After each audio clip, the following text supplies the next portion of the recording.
All right, Shalom. I'm going to start off with giving all praises, honor, and glory to Yahweh, Ba'ashim Yahushai, Ba'ashim Harakakadash. Double honor to the apostles and elders of Great Millstone.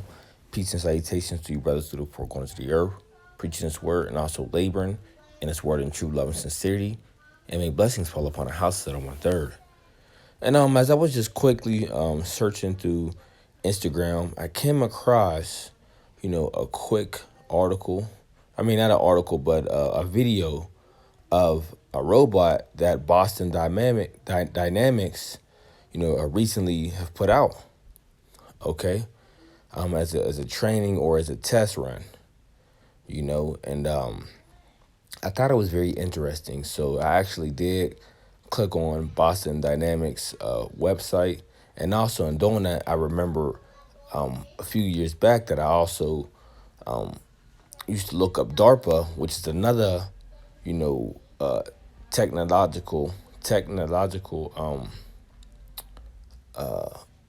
Basically, they make different weapons for the military. Robots of such sorts. Maybe even ones that look like humans, ones that's like dogs, all types of things. So I'm gonna quickly go over and show you a few of their items, okay, that they have, and this is just a few that they present to you, because we know how Esau likes to roll.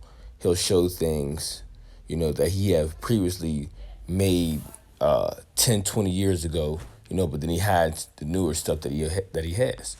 So, without further ado, I want to get the first scripture. It's going to be 2 Corinthians 2, verse 11. It says, "Lest Satan should get an advantage of us, for we are not ignorant of his devices." Okay? So we know the physical counterpart of Satan is Esau, Edom. Okay, he does the working and the bidding of the spiritual demon Satan on the earth. Okay, and Salaki, I want to start off by giving all praises, honor, and glory to Yahweh, Ba'ashim Yahushai, Ba'ashim Harakakadash. Double honors to the apostles and elders of Great Millstone, and peace and salutations to you brothers to the four corners of the earth, preaching His word and also laboring in His word in true love and sincerity, and may blessings fall upon the houses of the one third. I'm going to read it again, 2 Corinthians 2, verse 11. "Lest Satan should get an advantage of us, for we are not ignorant of his devices." Okay, so without further ado, I want to play this quick clip and show you, just one of Esau Edom's gadgets. Okay.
can see Esau's blessing, right, is a sword, you know? Esau's blessing is a sword. So, and this blessing that he had, Esau has perfected this craft, you know? Um, Matter of fact, before I get into that, let's get one more article. This is Boston Dynamics, okay? It says Boston Dynamics is an American engineering and robotics design company founded in 1992 as a spinoff from the Massachusetts Institute of Technology, headquartered in Waltham, Massachusetts. Boston Dynamics is a wholly owned subsidiary of the Japanese conglomerate SoftBank Group. Okay, so read a little bit right here. Boston Dynamics is best known for the development of a big dog, a quadruped robot designed for the U.S. military, with funding from Defense Advanced Research Projects Agency. That's DARPA, right? That's exactly another article I wanted to go to. Lord willing, I can get to it today, or maybe I'll be able to do it in another lesson. Okay, it says Indigai software for realistic human simulation. Okay, so that's pretty much the point of that. Let's see the big dog. Yep, and this is what I was talking about right here when I was saying like the little dog robots. Big Dog was a dynamically stable quadruped military robot created in '05 by Boston Dynamics. So basically, Boston Dynamics is associated with DARPA. Okay, and these different dogs carry all sorts of things, weapons, your bombs, which is also it's a part of weapons. But as you can see, and as I was saying before, how Esau has perfected his craft, in using these different gadgets. Okay, but it still goes back to his blessing, the sword. So and I actually got this article here, but for the lack of time, I have to go into this another day or Slakia in another lesson later on today, Lord willing. So let's go into this Genesis 25 verse. Let's go into the blessings. Okay, this is when Esau sold his birthright to Jacob. Slakia. I think it was 27. So.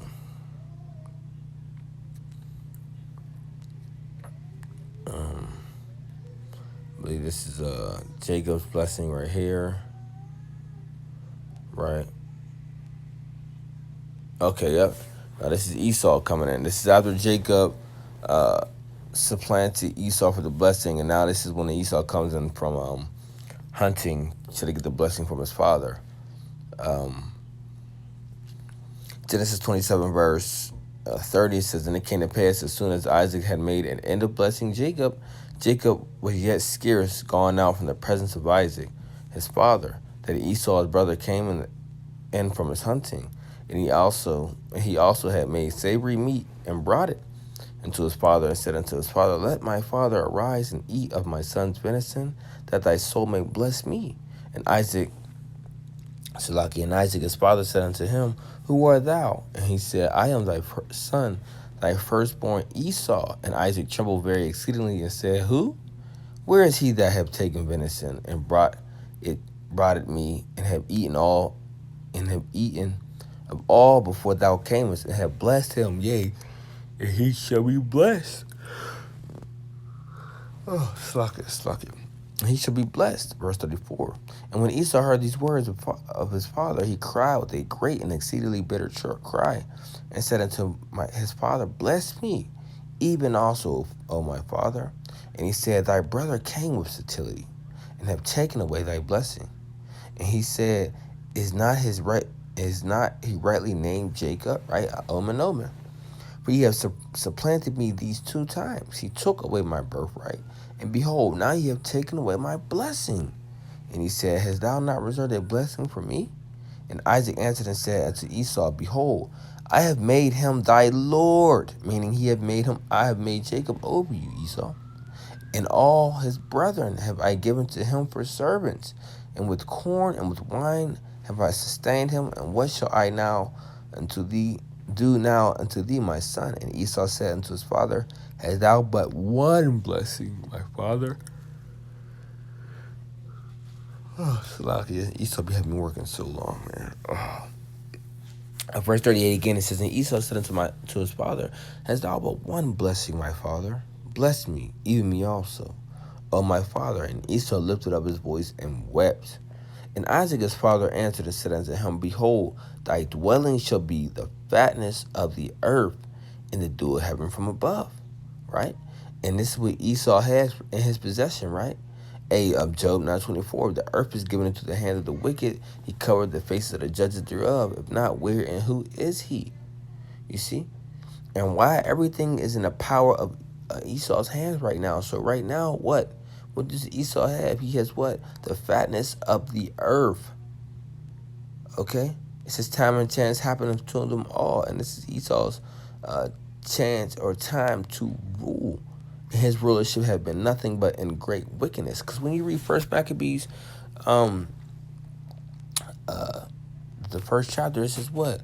When the Greeks, which were the Edomites, began to rule, evils multiplied on the earth. Now that we know the original Greeks were dark-skinned people, were known as the Japhetic people, but we know what Esau likes to do.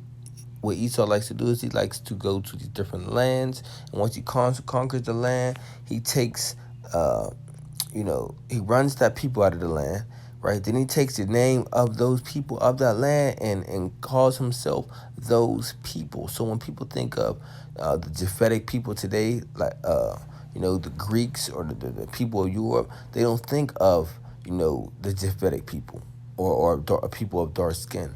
Why? Because Esau had taken over that land and took upon that name himself. That's what Esau is known for. But in all actuality, what he is doing is he is trying to hide himself from who he truly is, which is the wicked of the earth, Esau, Edom. So let's get that real quick. First Maccabees 1 verse 1, it says, and it happened after that Alexander, the son of Philip, the Macedonian, who came out of the land of Chittim, had smitten Darius, king of the Persians and the Medes, that he reigned in his stead the first over Greece, and made many wars, and won many strongholds, and slew the kings of the earth, and went through the ends of the earth, and took spoils of many nations, and so much that the earth was quiet before him, whereupon he was exalted, and his heart was lifted up. And he gathered a mighty strong host, and ruled over countries and nations and kings, who became tributaries unto him. And after these things he fell sick, and perceived that he should die. Wherefore he called his servants, such as were honorable, and had been brought up with him from his youth, and parted his kingdom among them while he was yet alive. So Alexander reigned 12 years, and then he died, and his servants began rule everyone in his place. Now, y'all say the Bible is not true history. This is history, right? This is historical facts. Speaking of who you people know as Alexander the Great, okay, which he was a Edomite, okay? And this is all written in the Bible. Why? Because the Bible is a true book, okay? A book filled with history, right? History, prophecies, law, statutes, and commandments, But ultimately, it's the family book of the Israelites, all right? Verse 9, it says, and after his death, they all put on crowns upon themselves. So did their sons after them many years, and evils, what? Evils were multiplied in the earth. So when the Edomites begin to rule, when starting with the Greeks, evils multiplied on the earth. Proving the statement I said. Okay. So verse 39 again, it says, and Isaac his father answered and said unto him, behold, thy dwelling shall be the fatness of the earth, and in the dew of heaven from above. And by thy sword shalt thou live, and shall serve thy brother. And it shall come to pass, when thou shalt have the dominion, that thou shalt break his yoke from off thy neck. So the point is, I wanted to touch on this in verse 40 is what? And by thy sword thou shalt live. Okay, and we know Esau, Edom, lives and dies by the sword. Okay? How does Esau handle everything on the earth? The first thing he does is what? Uses his sword. He says, you know what? We're going to use the sword now. We'll talk later. This is how Esau, Edom rolls. This is how Esau, Edom rolls, man. You see? By thy sword, this is how he lives. You know, he uses. Hey, I'm telling you, he uses his theory is, you know what? We're gonna use the sword first, and then whatever come after, whatever's left after that, we'll talk about it then. You know, right? Or if the sword don't do it, you know, I'll use the sword again and make sure it do it. And I'm just trying to put it in a way as Esau stands by his blessing. Okay, so we know we're not ignorant of Satan's devices. The things that he have out here and the things that he's going to use, not only for military purposes, but he's going to use to control the public, to control the population of the earth. When things get out of hand and when things get out of control, which that will be happening very soon, because it's going to be straight chaos in America, Babylon the Great, when shit hits the fan. So that's just quickly wanted to go and touch on some Esau's devices, and Lord willing, I want to go into this DARPA article, which is still some of Esau's, a part of his blessing, which is his sword, and all these different things that Esau comes up with and uses. Hey, these are all his ideas and ideas of weaponry. Okay, don't get it twisted. So, Lord willing, hope this lesson was edifying, and that was the point. Hey, we're not ignorant of Satan's devices, man. And we knowing how Esau even rolls, that hey, by the sword that he shall live, and that's exactly what he is going to do. And his track record proves it. Okay, his track record proves it without a shadow of a doubt. So, hey, Lord willing, hope this lesson was edifying. Shalom. Until next time, shalom.